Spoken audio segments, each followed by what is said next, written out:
Pai do Senhor, meus amados irmãos, estamos aqui iniciando mais uma videoaula da matéria dos livros poéticos, né, onde já aprendemos sobre o livro de Jó, Salmos, aprendemos sobre um livro de Provérbios, Eclesiastes, e agora estaremos falando sobre o livro de Cantares de Salomão. Para tanto, quero convidá-los para essa aula tão importante.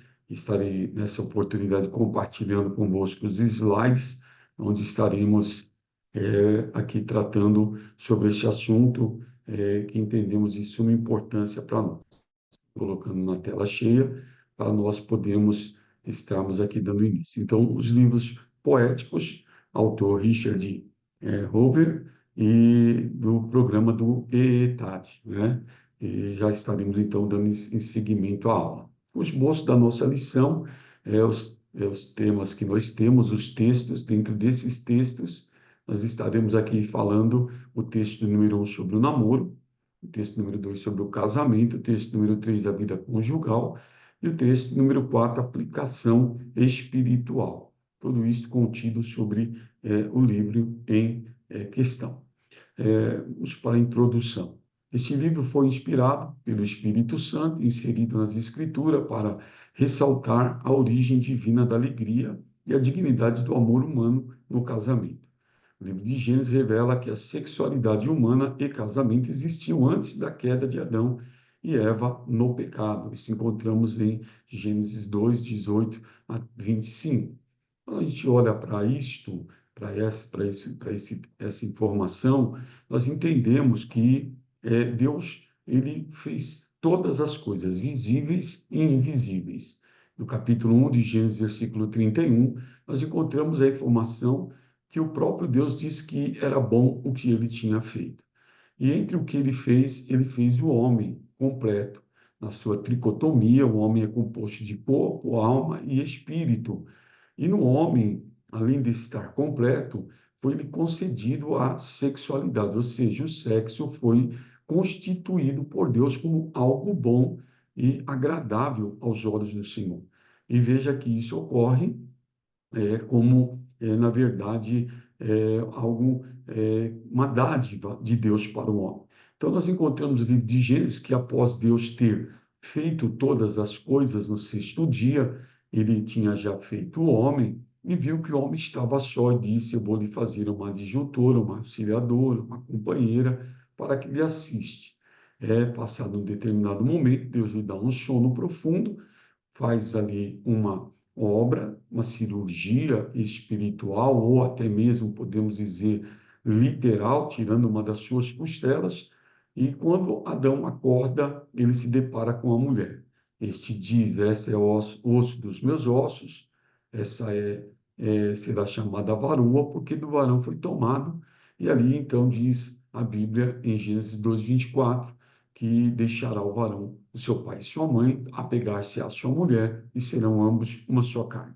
Falando ali da conjunção carnal, da união, de onde viriam também não só a procriação, mas também a satisfação pessoal da sexualidade.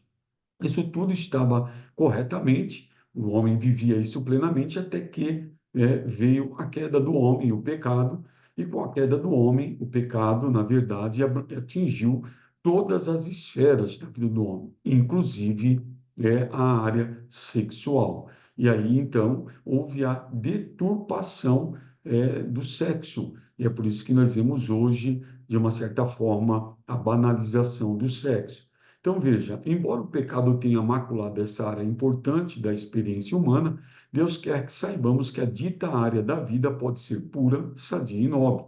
Então, logo entendemos que este livro ele se torna como um modelo, um padrão para o relacionamento entre namoro, noivado, casamento e a vida sexual do casal.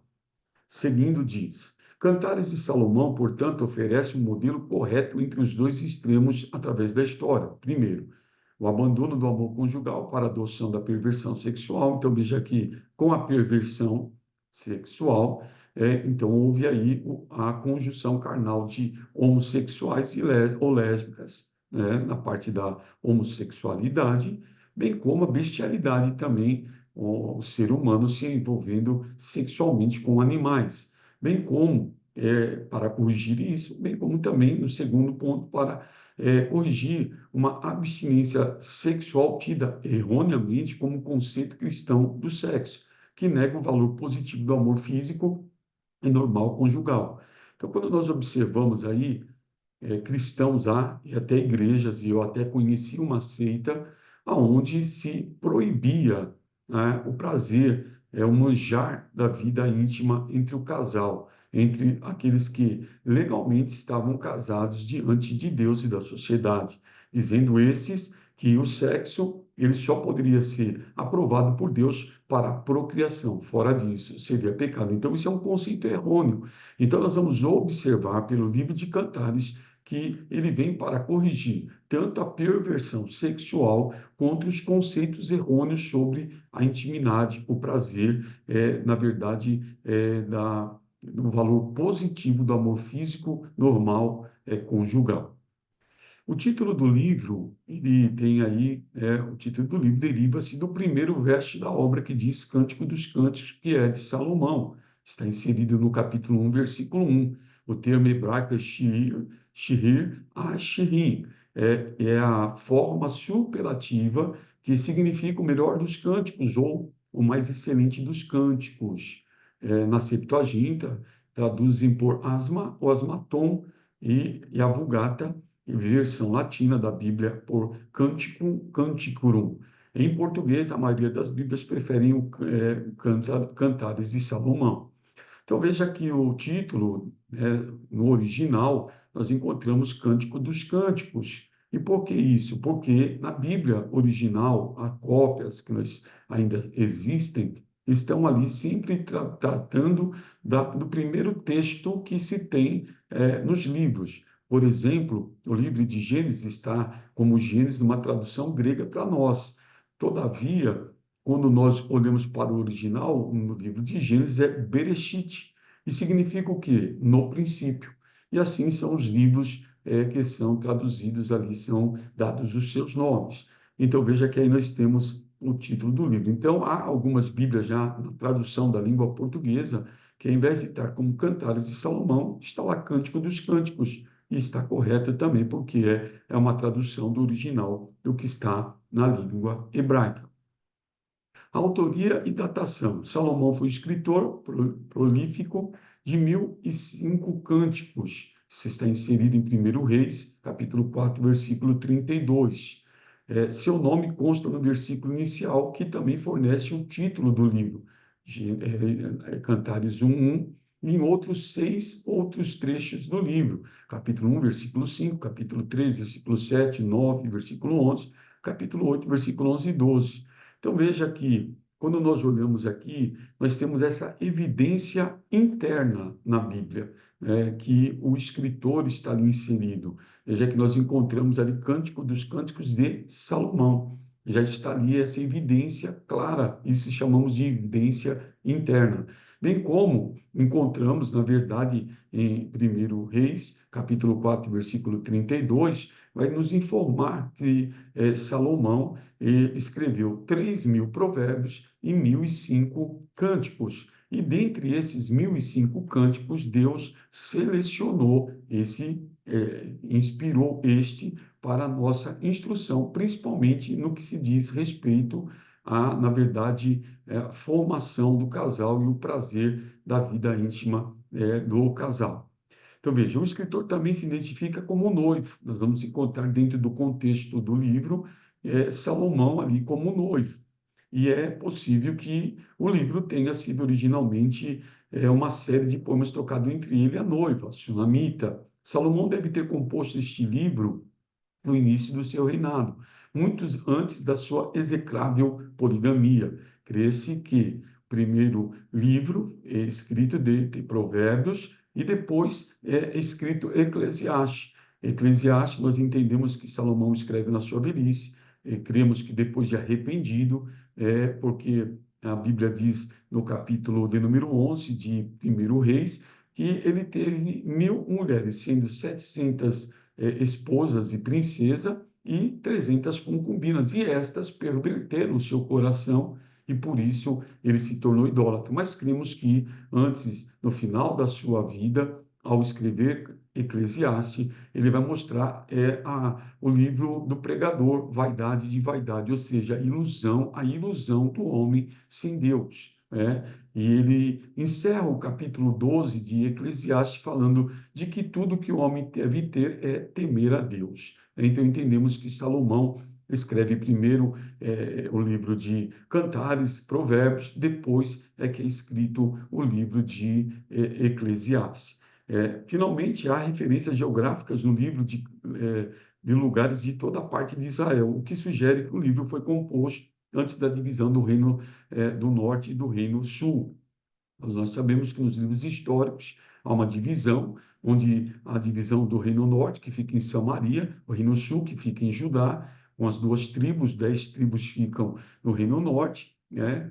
Isso ocorre depois dos 120 anos de unificação do Reino de Israel, 40 anos de Saul, 40 anos de Davi, 40 anos de Salomão. Após isso, então, é que vem a divisão dos reinos, e aí temos os livros históricos. Por isso, entendemos que pelas escrituras, que é escrito ainda quando Salomão está reinando, no princípio do seu reinado, é que é escrito esse livro. Ainda sobre a autoria e datação, quanto à datação do livro de Cantares, seguimos a hipótese de datação no século X antes de Cristo, ou seja, 1000 anos aproximadamente antes de Cristo.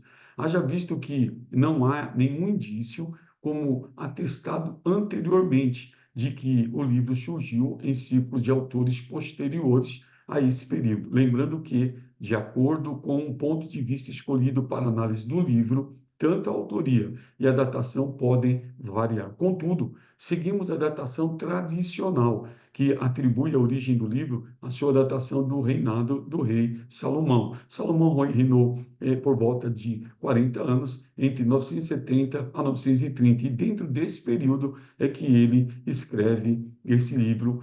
Não dá para nós cravarmos uma data, mas dá para entender que foi dentro desse período que Salomão escreve esse livro.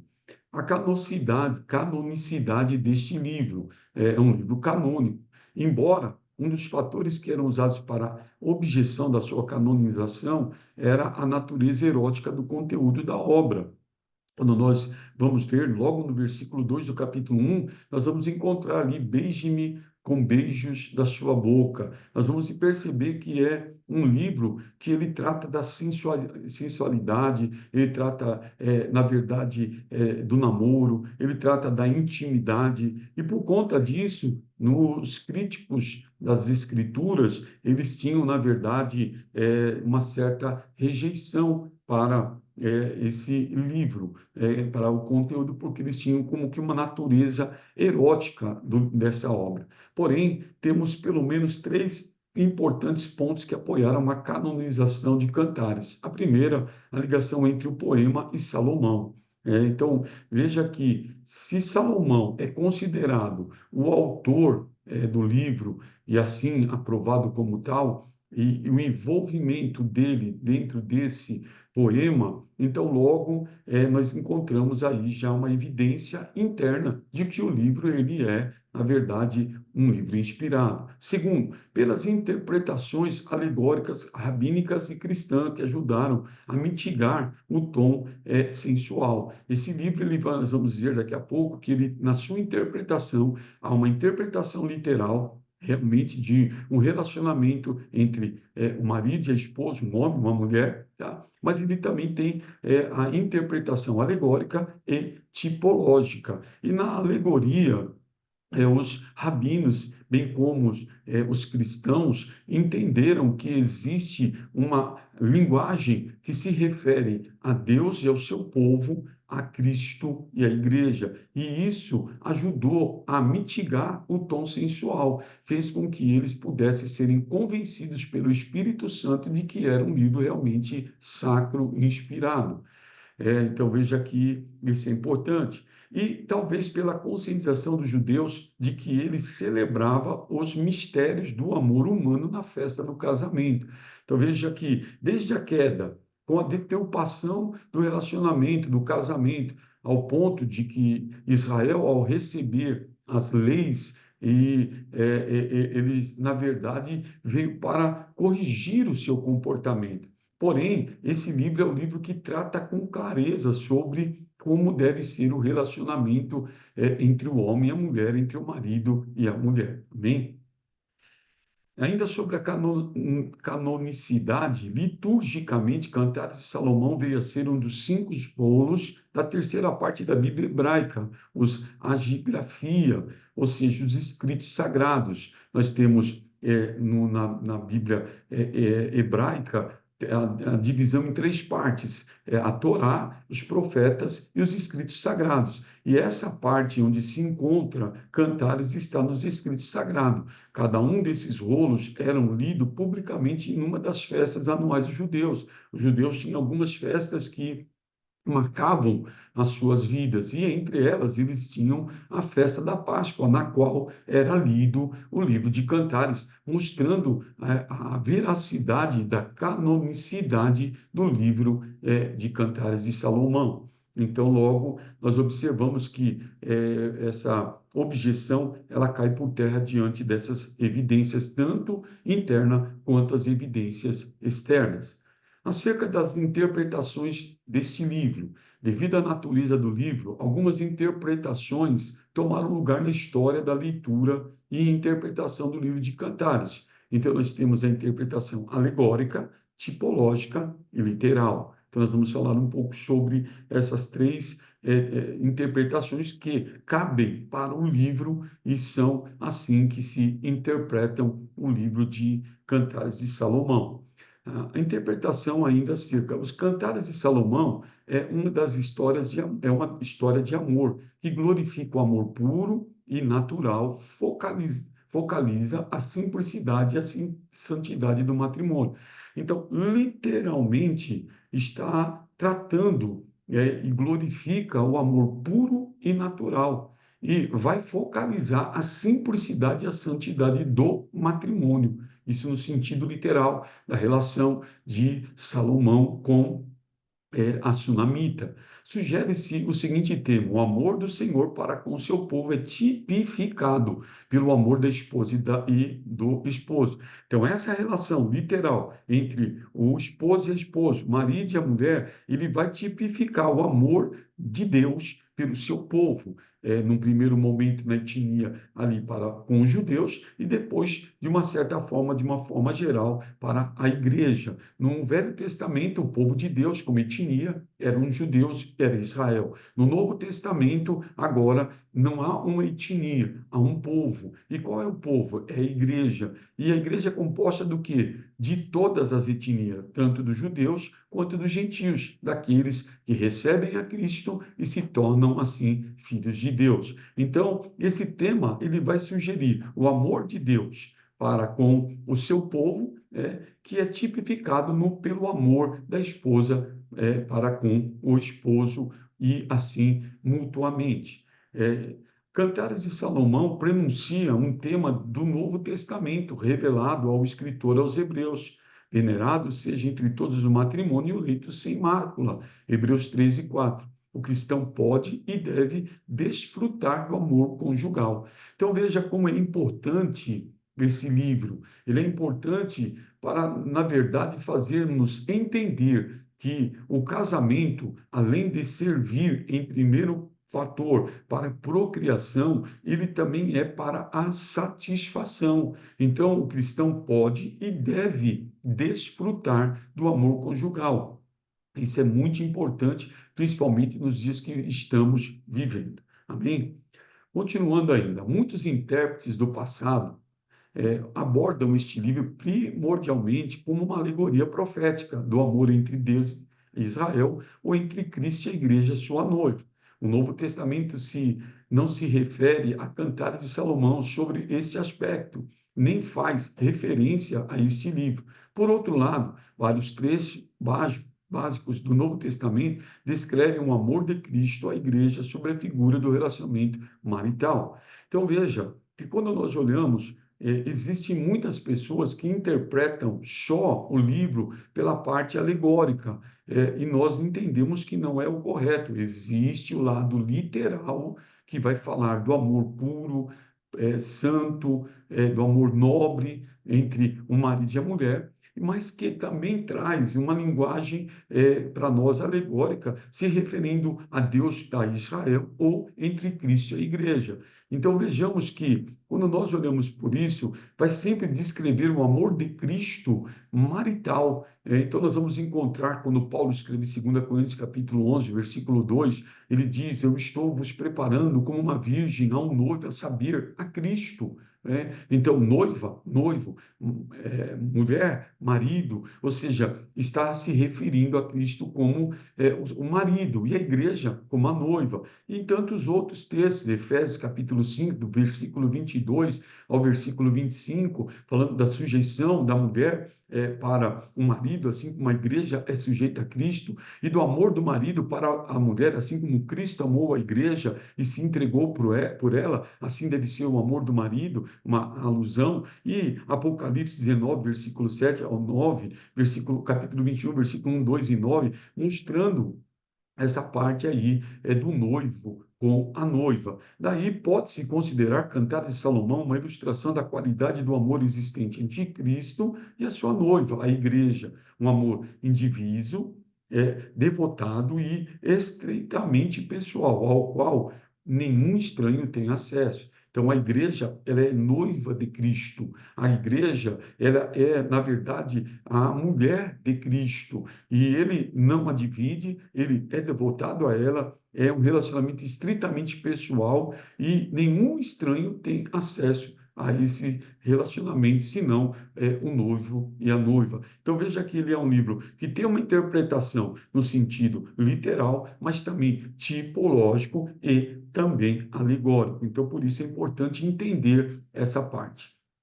Ainda acerca das interpretações acerca do livro, Cantares não pode ser considerado indigno ou obsceno, uma vez que o próprio Deus nos entregou um livro para ser dedicado à celebração da nossa natureza de forma positiva. Cantares, portanto, lido de forma literal, celebra a dignidade e a pureza do amor humano de forma didática e moral. Então, logo quando nós lemos o livro de Cantares, nós vamos encontrar as declarações, o amor, o afeto, o anelo que existe ali entre o noivo e a noiva, começando do namorado, depois da namorada, aí chega-se à conclusão do noivado, e assim o casamento e a conjunção, a vida íntima entre o casal. Então, isso tudo é importante entender que esse sentido literal é a celebração da nossa natureza de forma positiva. Portanto, lido de forma literal, celebra a dignidade e a pureza do amor humano de forma didática e moral. Então, isso é muito importante para nós. Posto essa parte, nós entramos no primeiro texto, que vai falar sobre o namoro, que se encontra do capítulo 1, do versículo 1, ao capítulo 3, ao versículo 5. Quando nós olhamos sobre essa parte, nós vamos encontrar a noiva exprime seu anelo pelo noivo e canta seus louvores, aprofundando-se a afeição mútua entre eles. A noiva continua a elogiar seu amado, usando símbolos da natureza. Então, nós vamos encontrar dentro do capítulo 1 ao capítulo 1, versículo 1, capítulo 3, versículo 5, entre esse texto, vamos encontrar ali o relacionamento de namoro e noivado.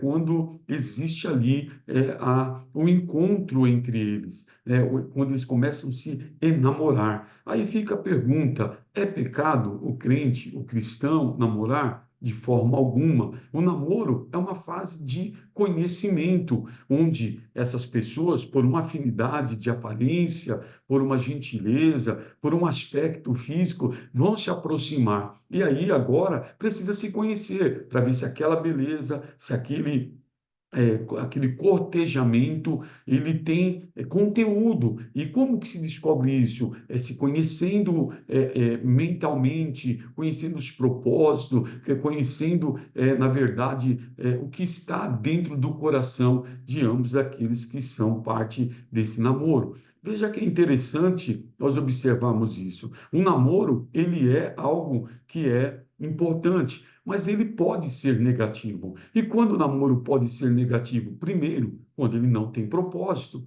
Não havendo propósito de casamento, não deve se namorar. Esse é o primeiro fato. O namoro, ele deve ter o propósito de casamento. É quando duas pessoas que se conhecem, que têm um propósito, vão se descobrindo com um único objetivo. Eu quero namorar para poder me casar. Ainda que não seja esse o candidato correto, todavia, o princípio do namoro, ele deve ser com o propósito de se casar. Hoje, nós observamos que o namoro entre pessoas é o ficar, vamos experimentar, não há um temor de Deus, não é esse o namoro que a Bíblia nos recomenda. Então, existe sim um lado negativo. Quando? Quando ele não tem um propósito. Uma segunda forma dele ser negativo é quando é fora de tempo. Eclesiastes, capítulo 3, ali Salomão diz que debaixo do sol há um tempo determinado para todas as coisas por Deus. Existe um tempo. Então a criança nasce, ela vai crescendo, se torna infantil, um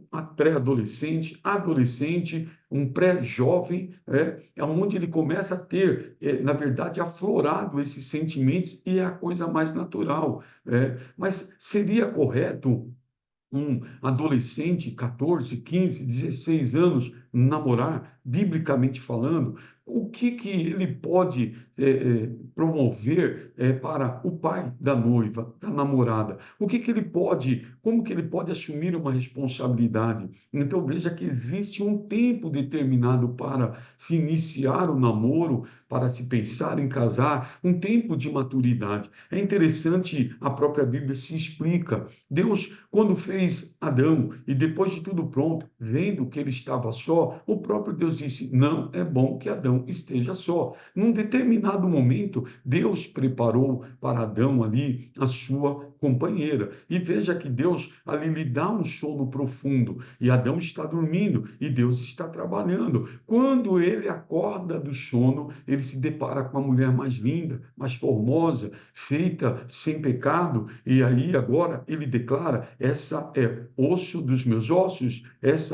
será chamada varoa, porque do varão foi tomado, e Adão, diz a Bíblia, ali a concebeu. E como foi isso? Deixará o varão seu pai e sua mãe, apegar-se à sua mulher, e serão ambos uma só carne. Mas para isso acontecer, houve um tempo. Não se deve precipitar, não se deve acordar antes do tempo, não se deve despertar antes do tempo. Existe o tempo certo. Então, nós entendemos que um namoro precipitado de pessoas, de crianças, de adolescentes, de pessoas despreparadas, isso é chamado fora do tempo. Não é hora de se despertar isso. E nós temos visto no nosso ciclo, no meio da igreja, muitos relacionamentos e os pais achando muito bonito, e isso acaba trazendo um problema, um prejuízo, pode trazer um problema, um escândalo, uma vergonha para os pais, pode até mesmo trazer um filho indesejado de uma hora que não devia. Então, isso tudo é consequência, na verdade, de um relacionamento fora do tempo. Então, quando ele é negativo, quando não tem propósito, quando ele é negativo, pelo menos quando é fora do tempo, poderíamos falar tantas outras coisas, mas o namoro ele é importante, é um momento em que vão se conhecer para dar continuidade a esse relacionamento. Após o namoro, há um momento que vão convergindo para o mesmo caminho e num tempo determinado vão dar um segundo passo. Quando se percebe, é isso mesmo que eu quero, eu não estou só lisonjeando, no caso como homem, o menino, a menina, mas existe um propósito, está amadurecendo, estão enamorados, estão apaixonados e agora surge um segundo passo, quando vão se preparar para um noivado, que é um passo mais para frente. E quando se dá esse segundo passo, para qual a finalidade? O noivado, ele é a preparação para um casamento. Mas a pessoa que está noiva, ela é obrigada a casar? De forma alguma. Ainda há um tempo de uma decisão. A própria vida vai dando sinais se deve ou não continuar esse relacionamento. E se convergir para a mesma coisa, então logo esses vão conceber-se para o casamento. Então, o noivado vai servir para quê? Para uma preparação, para num futuro esses então poderem se casar. Então, é importante com isso que uma certa forma, se preparem para isso, e é importante informar também que o namoro e o noivado não dão permissão para uma intimidade, na verdade, no relacionamento. Eu vou aqui deixar claro aos irmãos que é importante se preservar, se guardar, como nós encontramos dentro dos textos que virão a seguir. Veja, o suspiro pelo amado, essa seção desses textos que nós falamos, do capítulo 1, versículo 1 ao capítulo 3, versículo 5, é uma sessão marcada pelo anelo da amada pelo amado. Encontramos o casal feliz, trocando elogios e expressões de desejo, encorajamento, expectativa e brincadeiras amorosas. A fala gentil do amado reforça a sua beleza e o quanto ela é desejável. Ela é, né, para ele, a mais formosa entre as mulheres. A resposta do amado, a autodepreciação da moça é positiva. Não há nada nela que não seja belo e digno de elogio. Então veja que o relacionamento vai crescendo ao ponto deles irem se conhecendo e se amando e vendo, nós nos desejamos, nós queremos nos casar e vão se preparando porque começaram um namoro com um propósito de casamento e esse sentimento vai crescendo. Deixo claro aqui a vocês que o casamento, ele não apaga o amor, pelo contrário, quando se ama, à medida que vai convivendo junto, vai se amando cada vez mais, vai, na verdade, mantendo esse amor. É por isso que nós temos que as muitas águas não podem apagar esse amor. Então, quem ama de fato, ele começa amando, ele continua amando, ele vai vivendo amando, e é lógico que isso precisa de uma manutenção. Porém, nós observamos que no namoro existe ali uma alegria, uma satisfação, um prazer, tudo dentro de um limite de santidade diante do Senhor, nosso Deus. Ainda dentro dessa sessão, nós temos ainda antes da concepção do casamento, nessa sessão temos, todavia, não o pedido da amada no início, pelo contrário, o amado pede que a amada se junte a ele numa brincadeira no campo, embelezado pela primavera. O ápice desse encontro é a devoção mútua entre os apaixonados. Então veja que eles estão se namorando, estão se gostando cada vez mais, e ainda que eles vão se descobrindo e vendo que existe a deficiência, porque o casamento é a união de duas pessoas imperfeitas, mas o amor ele vai cobrindo e fazendo com que eles se sintam cada vez mais apaixonados. A pertença expressa no texto fala de uma compreensão sadia da sujeição da amada pelo amado e vice-versa. Então eles vão convergindo em submissão, em amor, em respeito. O amor é um sujeitar-se ao outro num acordo profundo de cuidado mútuo. A expressão apacenta seu rebanho sugere a cuidado do amado pela amada, assim como o pastor cuida das ovelhas, providenciando exatamente tudo o que precisam para sobreviver, em especial afeto. Então veja como é importante. Então, começa a se demonstrar, começa a ver o cuidado, um cuida de uma maneira, outro de outro. Já no caso do homem, a proteção, no caso da mulher, cuida ali da vida para se preparar para um futuro casamento, e estão se preparando, estão apaixonados, e é assim que deve ser, porém, guardadas as devidas proporções, com limite, entendendo que o que é agradável a Deus é se guardar para uma vida num relacionamento íntimo no casamento. No texto 2, nós já vamos encontrar agora, do capítulo 3, versículo 6 ao capítulo 5, versículo 1, o casamento. Do próximo passo após o noivado é o casamento. Se prepararam, sentaram, viram as finanças, viram que era possível eles assumirem um compromisso, prepararam tudo e agora eles constituem-se uma família. Agora eles vão construírem um lar. Uma casa, ela é o quê? É diferente de um lar. Uma casa é uma construção de tijolos e cimento. Um lar é uma construção de princípios e valores. E agora eles vão lutar não só para ter uma vida, na verdade, íntima, mas vão construir agora uma família. E essa família, ela se começa, na verdade, entre essas duas pessoas, que depois do amor, do relacionamento, da conjunção carnal, virão, então, a prole desse relacionamento. Então, agora se dá casamento. Após o quê? Um namoro sadio, um noivado sadio, vem um casamento sadio. Tudo que é feito da maneira correta vai terminar, ou vai percorrer, vai por toda a vida estar sendo correto. Tudo que começa errado vai terminar errado. Então veja que desse texto nós encontramos isso. Veja, essa unidade é considerada o coração de Cantares. Os versos capítulo 4, versículo 16 ao capítulo 5, versículo 1, formam um eixo central cujo restante do livro de Cantares gira em torno. É possível identificar um progresso no relacionamento em direção ao casamento e a consumação do amor dos apaixonados. A beleza da moça ultrapassa a beleza das carruagens. Então veja que vai havendo um progresso no relacionamento. E agora eles estão casados. Agora eles estão vivendo, na verdade, tudo aquilo, o ápice que eles queriam viver, tudo aquilo que eles desejavam, agora eles estão com a liberdade. É por isso que Salomão diz: convida ela para vir para a sua recâmara, para a sua intimidade.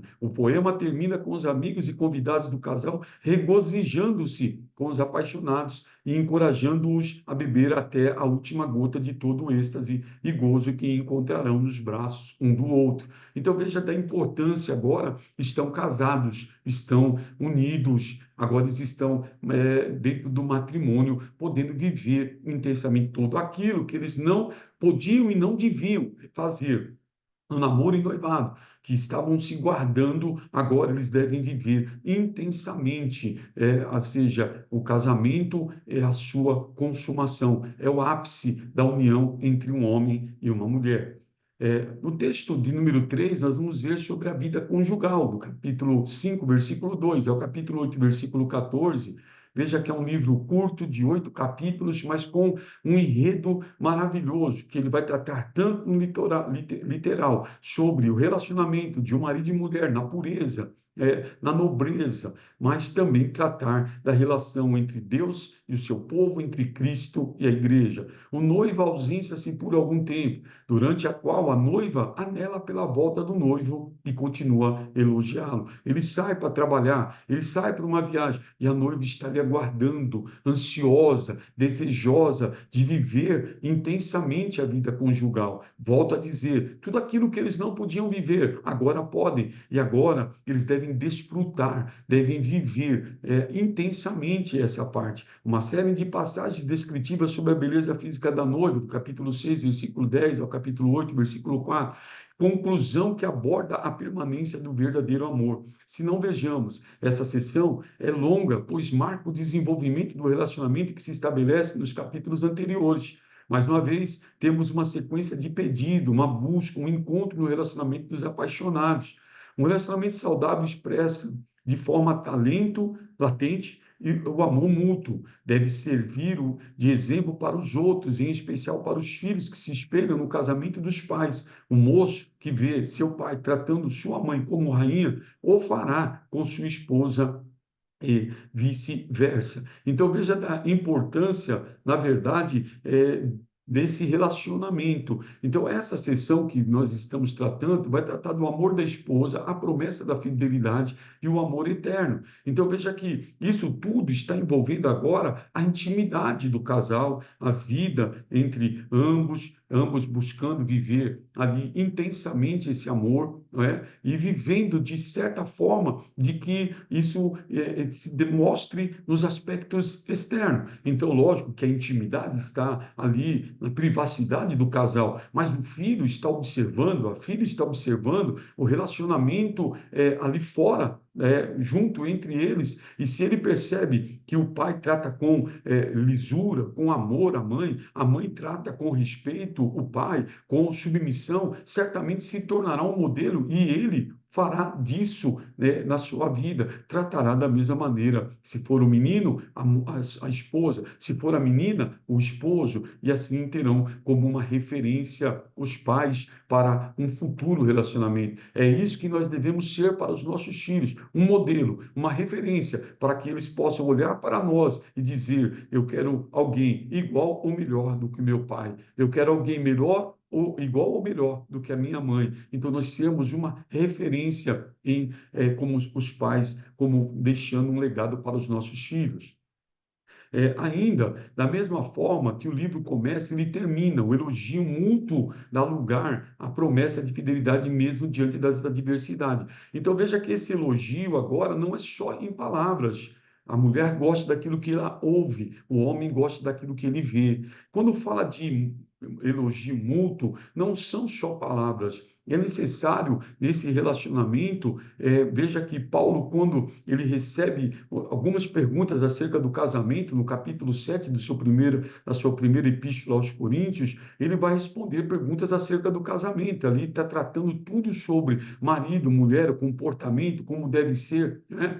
E Paulo ele já começa trazendo que o casamento ele é uma bênção porque ele elimina a promiscuidade, a prostituição. Ele diz, por causa da prostituição, cada homem possua a sua mulher, cada mulher possua o seu próprio marido. No verso 2, ele diz, a mulher pague a devida benevolência para o marido, pois não tem poder no seu corpo, mas tem no do marido. O marido paga a devida benevolência para a mulher, pois este não tem poder sobre o seu corpo, mas tem no da mulher. Então veja que é a reciprocidade, é o amor mútuo, precisa ter, né? E essa relação, ela é de suma importância para que isso perdure. A sexualidade, na verdade, ela é muito importante para a relação, para o casamento, para a família, para a continuidade da família. Veja como é importante a sexualidade, ao ponto de que quando nós olhamos sobre o que Salomão fala sobre isso, ele vai dizer: bebe da água da tua cisterna. Depois ele diz: bebe da água da tua cisterna, da água do teu poço. Então ele compara ali a sexualidade como um bem vital, que é a água. Nós não vivemos sem a água. A água é um elemento que ela é de suma importância. Nós até conseguimos ficar, o ser humano consegue até ficar até 3 dias sem se alimentar, mas água não. A água ele precisa, senão ele se desidrata, senão ele morre por inanição.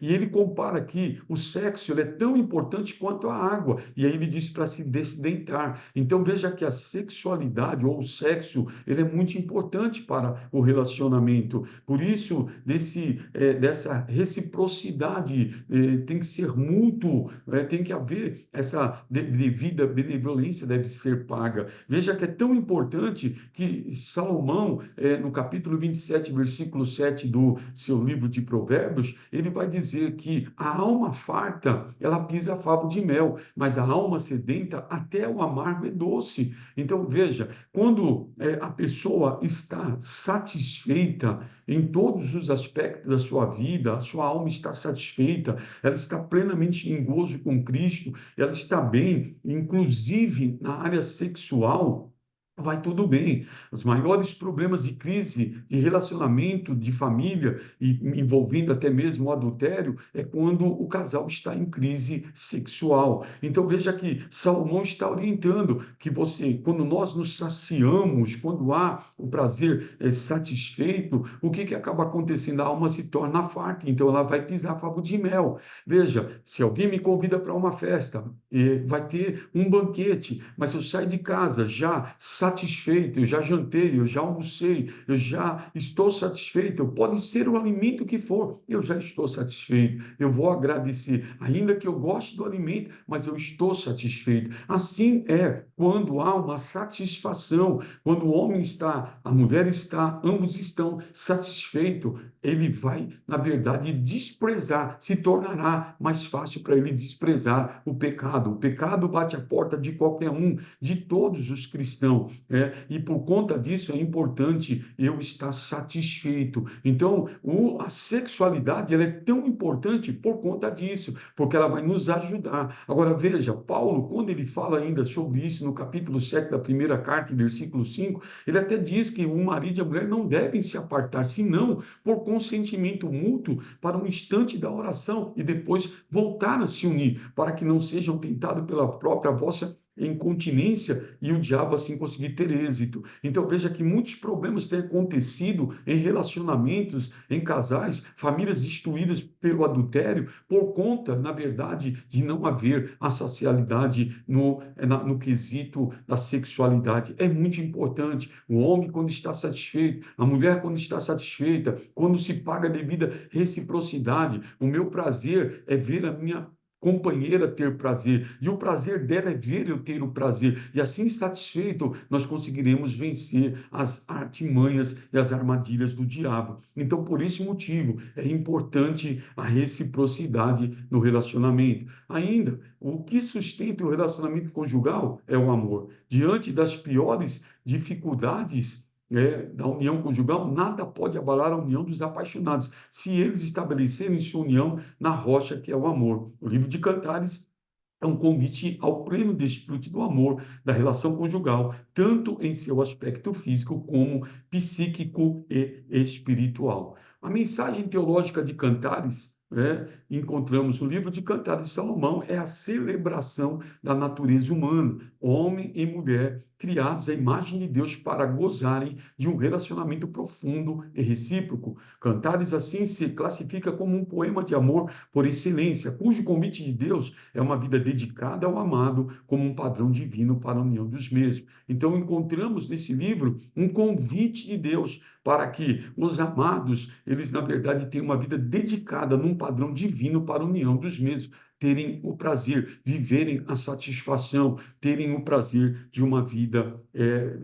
diante de Deus. Continuando, o principal objetivo do livro é retratar e exaltar o amor entre um homem e uma mulher. O livro de Cantares contribui para sanar o problema desses dois extremos. Funciona como uma correção canônica para a perversão sexual, apontando para a sexualidade boa e aprazível, desde que seja desfrutada dentro dos parâmetros do casamento. Todo casamento, ele vai nos dar essa condição. O sexo fora do casamento, seja antes dos solteiros ou extraconjugal, ele é um pecado gravíssimo diante de Deus e traz consigo as suas consequências. Mas no casamento deve ser desfrutados porque é bom e aprazível diante de Deus. O livro, entretanto, não é apenas um manual de sexual canônico, mas contribui para um estudo bíblico teológico da sexualidade. Então, ele nos ajuda, ele nos orienta, ele nos norteia como devemos nos comportar num relacionamento. Por fim, Guilherme aponta que, quando voltamos a Cântico dos Cânticos, vemos o homem e sua esposa no jardim nus, e se sentindo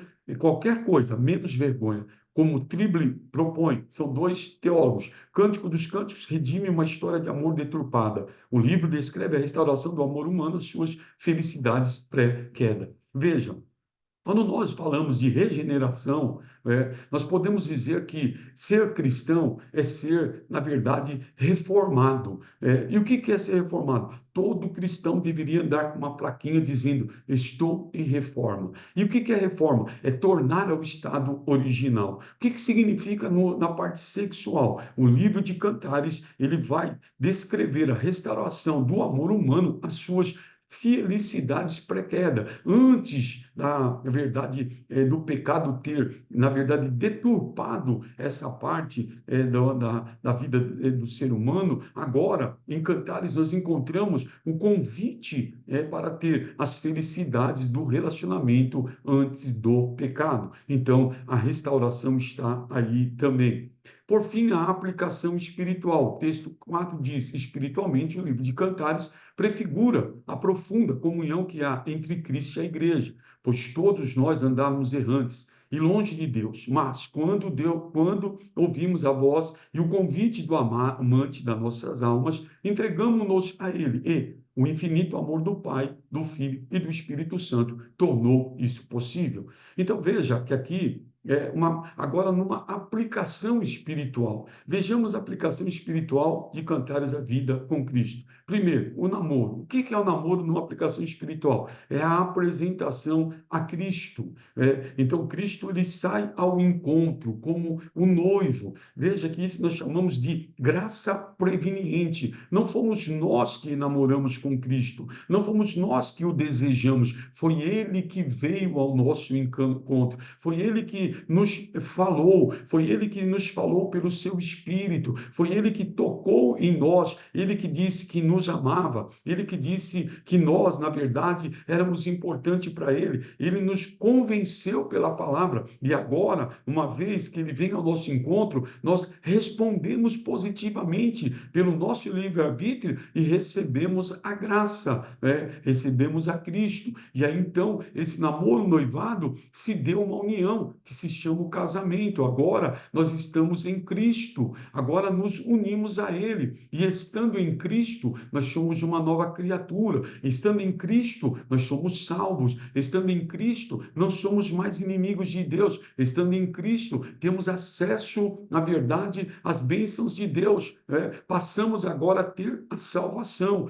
e com essa salvação que fala da união, passamos a ter agora uma vida de comunhão comparada com a vida conjugal. O que é a vida conjugal do marido e da mulher? É a intimidade, né? Somente o marido e a mulher, licitamente, diante de Deus, é que podem ter uma vida íntima, entrar na recâmara, conhecer-se, se dar a conhecer, ter intimidade, conhecer de estar junto, conhecer de ver aquilo que só os dois podem presenciar. Assim é agora a nossa vida. Passamos pelo namoro, fomos enamorados, aí desse namoro vem ali o aceite, nos casamos, né? Nos tornamos a noiva de Cristo, nos unimos, somos salvos, e agora essa salvação nos dá o direito de uma comunhão, de ter intimidade com Deus. Não é uma intimidade sexual, é um relacionamento espiritual, é nos formar com Ele, como Paulo diz na sua primeira carta aos Coríntios,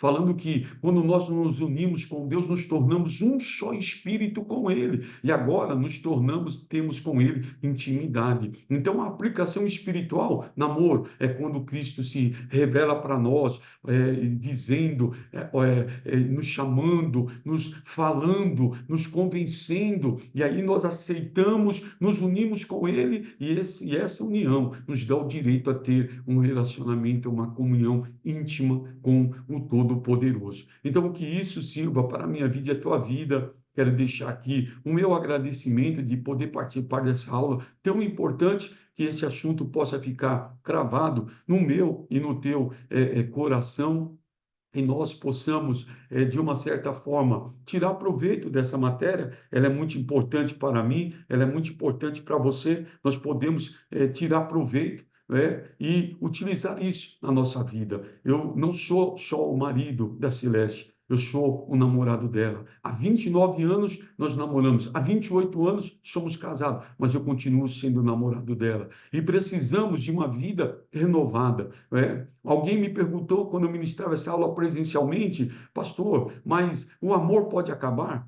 Figurando-se naquilo que Salomão falou da contenda, ele diz, não havendo lenha, o fogo se apaga. Para o amor não se apagar, precisa colocar lenha, precisa de uma manutenção, né? E isso acontecendo, nós vamos poder falar igual Salomão, as muitas águas não poderiam apagar esse amor. Que Deus em Cristo nos ajude e nós busquemos uma renovação, do primeiro amor para com Deus, do primeiro amor para com o nosso cônjuge, do primeiro amor de voltar a ter alegria, de ter prazer, de ter satisfação e de gozar intensamente, de ter prazer, satisfação intensamente com aquele ou aquela, no meu caso, a minha esposa, no caso das irmãs com o seu esposo, com aquele, com a pessoa que Deus nos preparou, viver intensamente o amor até os últimos dias da nossa vida. Que Deus em Cristo vos abençoe, no nome do Senhor Jesus, assim nós agradecemos.